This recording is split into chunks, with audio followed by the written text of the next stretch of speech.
Hello everyone, कैसे हैं आप सब।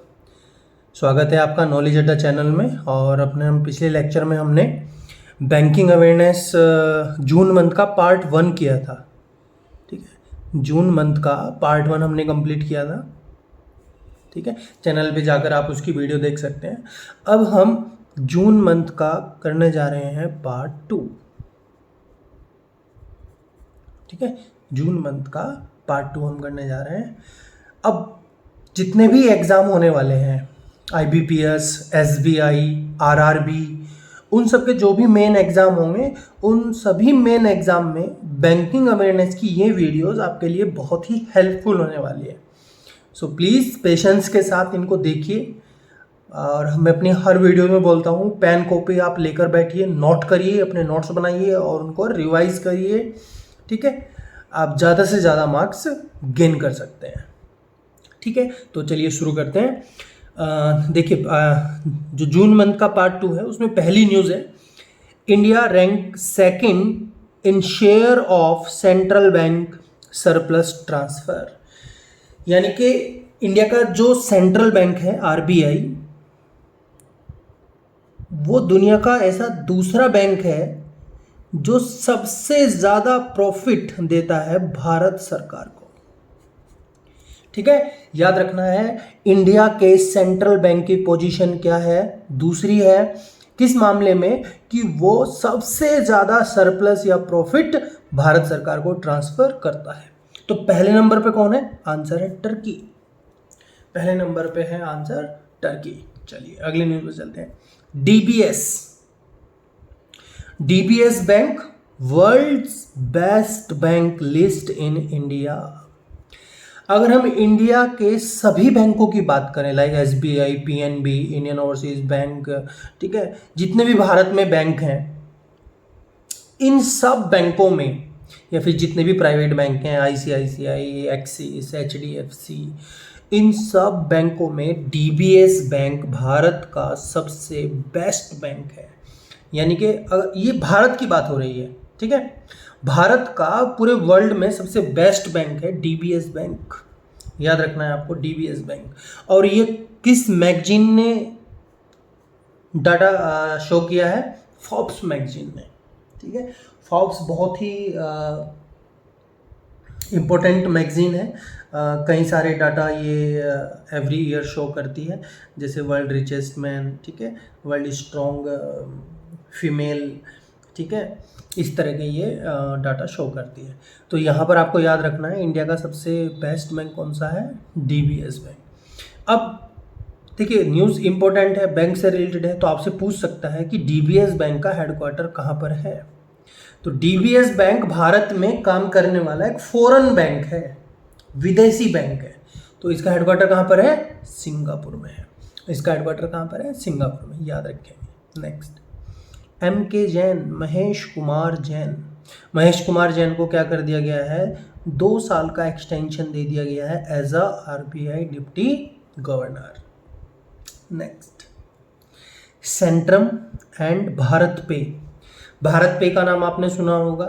ठीक है, एक वॉलेट है जिसके तहत आप जिस तरह पेटीएम और अमेज़न और फ़ोनपे वगैरह यूज़ करते हैं, ऐसे ही एक भारत पे है।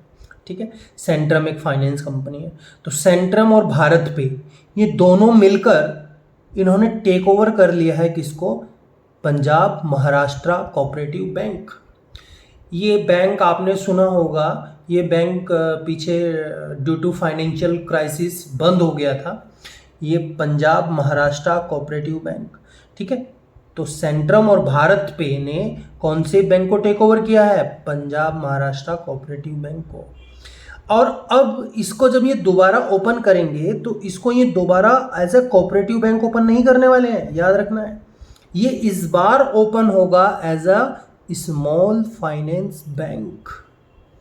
स्मॉल फाइनेंस बैंक, तो ये बात आपको याद रखनी है। देखिए यहाँ पर क्वेश्चन किस तरीके से पूछ सकता है, PMC cooperative bank take over by, answer होगा सेंट्रम एंड भारत पे। या फिर पूछ सकते हैं कि PMC cooperative bank relaunched as a तो उसमें ऑप्शन बना सकता है small finance bank slash payment bank slash scheduled bank slash public sector bank. तो आपका आंसर क्या होगा? Small finance bank. ओके, चलिए नेक्स्ट न्यूज़ पे चलते हैं। देखिए, वर्ल्ड बैंक की ये रिपोर्ट है, ठीक है। तो यहां पर देखिए क्या कह रहा है, as per the world investment report 2019, जो वर्ल्ड इन्वेस्टमेंट की रिपोर्ट है 2021 की, उसके अकॉर्डिंग इंडिया का 5th पोजीशन है किसमें? Largest receipt of foreign direct investment, in foreign direct investment, यानी कि विदेशी व्यक्तियों के द्वारा जो इन्वेस्टमेंट किया गया है, विदेशी व्यक्तियों के द्वारा जो इन्वेस्टमेंट किया गया है उसमें भारत 5वें नंबर पर है, ठीक है, 5वें नंबर पर है। तो भारत में वर्ष 2020 में टोटल कितना विदेशी निवेश हुआ है? तो देखें यहां पर भारत में टोटल निवेश हुआ है 64 बिलियन US डॉलर इन 2020। याद रखना है, वर्ष 2020 में भारत में टोटल 64 बिलियन US डॉलर विदेशी निवेश हुआ है और इसी के साथ भारत 5वें स्थान पर है। तो पहले स्थान पर कौन है? USA, ठीक है। वर्ल्ड में सबसे ज़्यादा जो निवेश किया जाता है विदेशी व्यक्तियों के द्वारा, विदेशी के द्वारा, वो सबसे ज़्यादा USA में किया जाता है। और USA में वर्ष 2020 में कितना हुआ है? 156 बिलियन डॉलर, 156 बिलियन डॉलर, ठीक है। चाइना की 2nd पोजीशन है और चाइना में हुआ है 149 बिलियन डॉलर, 149 बिलियन डॉलर, ठीक है। चलिए अगली न्यूज़ की तरफ चलते हैं।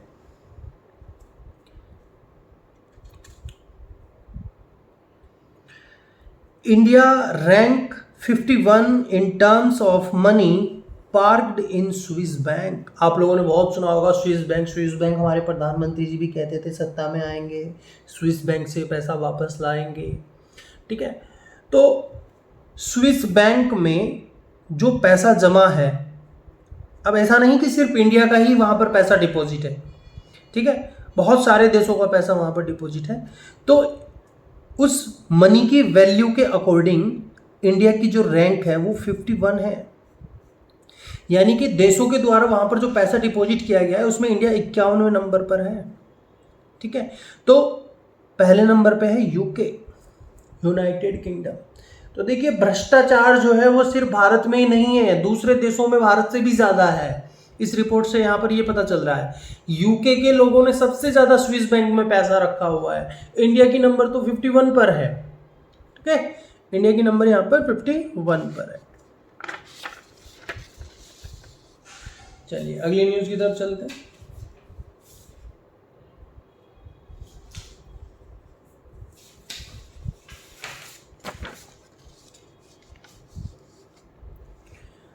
ओके, नेक्स्ट न्यूज़ पे आते हैं। देखिए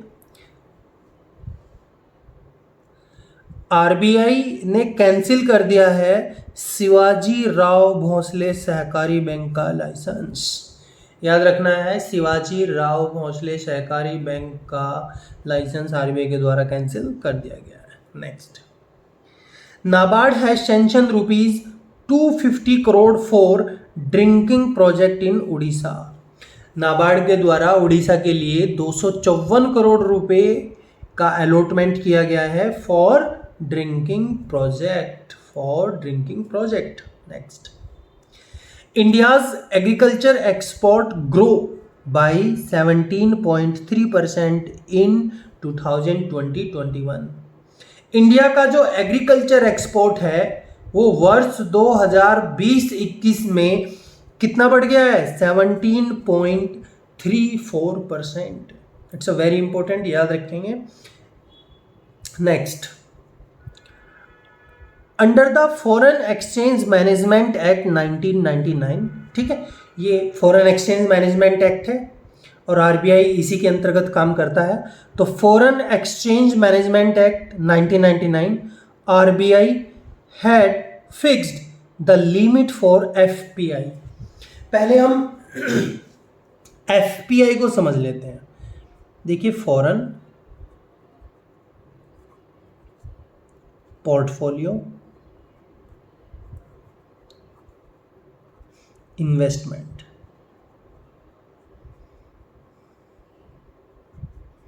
और एक होता है एफडीआई, फॉरेन डायरेक्ट इन्वेस्टमेंट। तो मान लीजिए एक व्यक्ति है ए, ये अमेरिका से है, और इसने भारत की किसी कंपनी के शेयर्स में निवेश किया है। किस में निवेश किया है? शेयर में। इसने भारत की किसी कंपनी के शेयर में निवेश किया है, तो इसके द्वारा जो निवेश किया गया है वो कहलाएगा फॉरेन पोर्टफोलियो इन्वेस्टमेंट।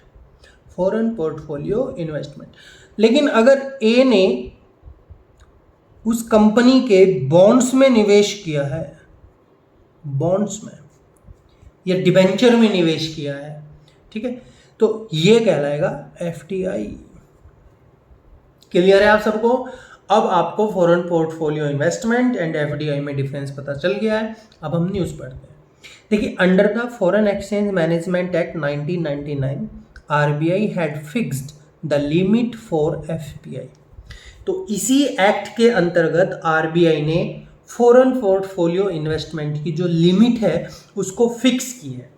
तो अगर कोई भी इन्वेस्ट करता है इन गवर्नमेंट सिक्योरिटीज या स्टेट डेवलपमेंट लोन के लिए, ठीक है, तो अगर कोई भी गवर्नमेंट सिक्योरिटीज या स्टेट डेवलपमेंट के लिए, ठीक है, इन्वेस्टमेंट करता है, तो वो मैक्सिमम कितना निवेश कर सकता है?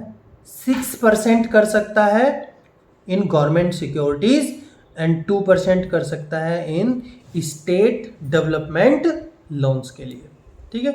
6% कर सकता है गवर्नमेंट सिक्योरिटीज के लिए एंड 2% कर सकता है स्टेट डेवलपमेंट लोन के लिए, ठीक है। चलिए अगली न्यूज़ पर चलते हैं। नाबार्ड, ओके, ये न्यूज़ हम देख चुके हैं पहले, ठीक है। इसमें मैंने आपको बताया था कि नाबार्ड ने 254 करोड़ रुपए सैंक्शन किए हैं उड़ीसा के लिए for water project. Next, RBI permitted mobile prepaid recharge under Bharat bill payment system. जैसे आप लोग अपना मोबाइल रिचार्ज करते हैं वाया पेटीएम, वाया फोन पे, वाया फ्री चार्ज, ऐसे ही अब आप अपना मोबाइल रिचार्ज कर सकते हैं via Bharat bill payment system. Bharat bill payment system, ठीक है। नेक्स्ट, अब ये भारत बिल पेमेंट सिस्टम क्या है? ये गवर्नमेंट का है, सरकारी है, याद रखना, ये गवर्नमेंट का है, ये सरकारी है, बट अब इसमें नया फीचर इंस्टॉल किया गया है कि आप इससे अपना मोबाइल भी रिचार्ज कर सकते हैं। Next, India extend 100 million $US line of credit, line of credit, ठीक है। डोंट वरी, आप ऐसी टर्म से घबराइए नहीं, ये सब लोन है, ये सब लोन है, बस सीधी सी बातें समझ लीजिए। इंडिया ने $100 मिलियन का जो लोन दिया है श्रीलंका को सोलर पावर प्रोजेक्ट के लिए, ठीक है। तो इंडिया ने कितना लोन दिया है? $100 मिलियन का लोन दिया है, और किस काम के लिए दिया है? सोलर पावर प्रोजेक्ट्स के लिए लोन दिया है, सोलर पावर प्रोजेक्ट के लिए लोन दिया है। नेक्स्ट, वर्ल्ड बैंक ने 1860 करोड़ रुपए का लोन सैंक्शन किया है आंध्र प्रदेश को for salt programme, for salt programme, ठीक है। याद रखेंगे, world bank approve rupees 1860 crore loan salt programme in Andhra Pradesh, in Andhra Pradesh. चलिए अगली न्यूज़ पर चलते हैं।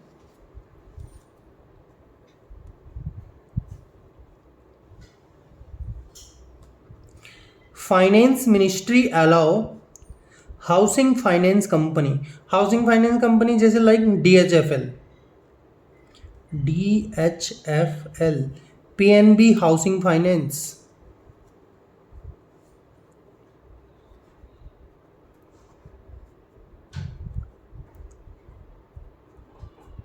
PNB housing finance. तो देखिए यहाँ पर ये सब क्या है आपकी, चाहे डीएचएफएल हो या पीएनबी हाउसिंग फाइनेंस कंपनी हो, ये आपको घर बनाने के लिए लोन देती हैं, हाउसिंग के लिए फाइनेंस करती है। तो फाइनेंस मिनिस्ट्री ने अलाउ कर दिया है हाउसिंग। अब मान लीजिए किसी भी हाउसिंग फाइनेंस कंपनी ने सपोज राम नाम के व्यक्ति को लोन दिया है घर बनाने के लिए, बट वो रिटर्न नहीं कर रहा है, तो अब राम से जो लोन दिया था उस लोन को कैसे वापस लिया जाए, उसी के लिए गवर्नमेंट ने कानून बनाया था जिसको बोलते हैं सारफेसी लॉ, सारफेसी कानून। ठीक है, पहले सारफेसी कानून का जो यूज था सिर्फ वही हाउसिंग फाइनेंस कंपनी कर सकती थी जिनकी एसेट्स 500 करोड़ या उससे ज़्यादा थी। यहाँ पर आपको याद रखना है, वेरी इंपॉर्टेंट, कि सारफेसी कानून का प्रयोग सिर्फ वो ही फाइनेंस कंपनीज कर सकती थी, हाउसिंग फाइनेंस कंपनी कर सकती थी जिनकी एसेट 500 करोड़ या उससे ज़्यादा थी। ठीक है, बट अब फाइनेंस मिनिस्ट्री ने बोला है कि वो हाउसिंग फाइनेंस कंपनीज भी सारफेसी का यूज कर सकती हैं जिनकी एसेट्स 100 करोड़ है, जिनकी एसेट 100 करोड़ है। ओके, नेक्स्ट न्यूज की तरफ। आरबीआई के x governor Raghuram Rajan, RBI के एक्स गवर्नर है रघुराम राजन, उनको इकोनॉमिक एडवाइजरी काउंसिल का हेड बनाया गया है। ठीक है, इकोनॉमिक एडवाइजरी काउंसिल का हेड बनाया गया है। और यहाँ पर आपको एक चीज़ याद रखनी है, ये इकोनॉमिक एडवाइजरी काउंसिल इंडिया की नहीं, ये एक राज्य की है जिसका नाम है तमिलनाडु गवर्नमेंट। यानी कि तमिलनाडु गवर्नमेंट ने जो अपनी इकोनॉमिक एडवाइजरी काउंसिल बनाई है उसका हेड किसे नियुक्त किया है, रघुराम राजन को। ठीक है, next. Kotak Mahindra bank launch payment app. तो कोटक महिंद्रा बैंक ने अपनी पेमेंट ऐप लॉन्च की है जिसका नाम है पे योर कॉन्टैक्ट, पे योर कॉन्टैक्ट। ओके, याद रखना है। आप पूछ सकते हैं, देखिए एग्जाम में क्वेश्चन कैसे बनाता है, पे your contact is a payment app of which bank. Answer क्या होगा, Kotak Mahindra bank, Kotak Mahindra bank. Okay, SBI आप सब जानते हैं, एसबीआई के कार्ड जो आता है, फैब इंडिया, ये एक फैशन से रिलेटेड स्टोर्स हैं, आउटलेट होते हैं इनके, फैब इंडिया के। तो इन दोनों ने मिलकर अब एक पार्टनरशिप की है, फैब इंडिया और एसबीआई कार्ड ने, और ये अपना को ब्रांडेड क्रेडिट कार्ड अब लॉन्च करेंगे। यानी कि अब एसबीआई का जो क्रेडिट कार्ड आएगा उस पर आपको एसबीआई भी लिखा मिलेगा, एज वेल एज आपको उस पर फैब इंडिया भी मेंशन होगा। बस यही है। तो यहाँ पर पूछ सकता है कि एसबीआई ने किस फैशन कंपनी के साथ अपना क्रेडिट कार्ड टाई अप किया, तो आंसर होगा फैब इंडिया। याद रखना है, फैब इंडिया, या फैब इंडिया ने किसके साथ टाई अप किया, तो एसबीआई बैंक। ओके, इस तरह का सवाल यहाँ पर बन जाएगा। Next, SBI launch Arogyam health care business loan. ठीक है, तो एसबीआई ने Arogyam health care business loan शुरू किया है, किसके लिए, for health care sector, for health care sector. तो SBI launch Arogyam health care business loan for health care sector. ठीक है, याद रखेंगे इसको। और यहाँ पर मैक्सिमम लोन की जो कैप है वो है 100 करोड़, 100 करोड़। सपोज जैसे मान लीजिए कोई भी हॉस्पिटल है, उसका नाम है ABC, और ये हॉस्पिटल लोन लेना चाहता है, तो ये वाया आरोग्यम हेल्थ केयर बिजनेस लोन, इस योजना के तहत लोन ले सकता है। और इसको मैक्सिमम लोन कितना मिल सकता है, 100 करोड़ का। और कितने टाइम के लिए मिल सकता है, फॉर 10 ईयर्स, 10 साल के लिए, 10 साल के। Next, world bank approve $500 million loan to boost MSME sector in India. तो वर्ल्ड बैंक के द्वारा भारत को $500 मिलियन US का लोन दिया गया है MSME सेक्टर को बूस्ट करने के लिए। Next, Asian development bank and government of India, इन दोनों ने साइन किया है ₹3,533 करोड़ 3,533 करोड़ के लोन के लिए। और ये लोन किस काम के लिए यूज किया जाएगा? For development Chennai Kanyakumari industrial corridor. तो चेन्नई से कन्याकुमारी जो इंडस्ट्रियल कॉरिडोर है उसके डेवलपमेंट के लिए एशियन डेवलपमेंट बैंक ने भारत को कितना लोन दिया है? 3,533 करोड़। याद रखना है। और इसका यूज कहां पर होना है? चेन्नई कन्याकुमारी इंडस्ट्रियल कॉरिडोर के लिए। चलिए next, finance minister announce relief package, कितने अमाउंट का? 6,28,993 6,28,993 करोड़ का to sectors affected by the second wave of covid.